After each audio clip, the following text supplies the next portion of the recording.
ఆ రోజు నుండి చదువు అంటే విరక్తి పుట్టి చదువుకి శాశ్వతంగా దూరం అయిపోయాడు. అప్పటి నుండి నేనే నెంబర్ 1. ఎప్పటికైనా కష్టపడేవాడేరా కింగ్. సులభంగా ఎగ్జామ్ పాస్ అయిపోయి కింగ్ అంటే ఎలా?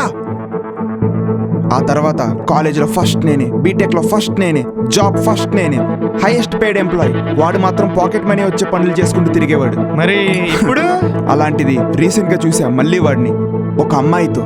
ఇంత సంపాదిస్తున్న నన్నే ఏ అమ్మాయి చూడలేదు. జులైకి తిరిగే వాడికి గర్ల్ ఫ్రెండా? నా ఈగో హర్ట్ అయిందిరా, తగ్గొట్టేశా.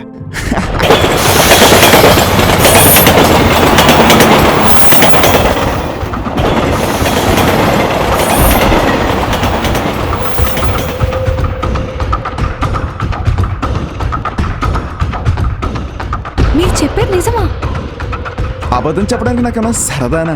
ఏదో ఒక ఆడపిల్ల లైఫ్ పాడవకూడదని చిన్న సోషల్ సర్వీస్ అంతే.